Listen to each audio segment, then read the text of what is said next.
Dark Moon the Blood Altar leans a little bit towards the silly side of things without it intending to be, instead of coming off as dramatic. But if you don't take it too seriously, it can still be fun. This show sank its fangs into me in an experience similar to when you can't put down a reality TV show or Hallmark movie. It pulls from a lot of classic vampire and werewolf lore, as well as having the now classic love triangle between a girl, a vampire, and a werewolf. But can you really call it a love triangle when basically all 14 boys are ready to worship the ground she walks on? As soon as she transfers into the night school, she has all of the boys falling at her feet.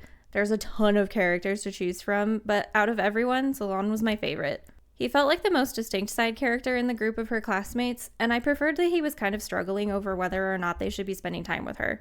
Plus, I'm kind of a sucker for characters with heterochromia.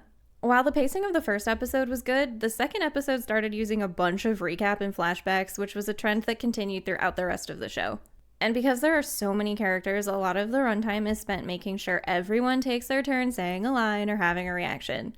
I didn't outright dislike any of them, but a few of them also felt as though they didn't serve a purpose, and I was questioning why they were in the cast. Compared to the first half, which was a slow getting to know each other segment, the second half of the show was more tense and action-packed, and there's no shortage of twists and reveals throughout the story.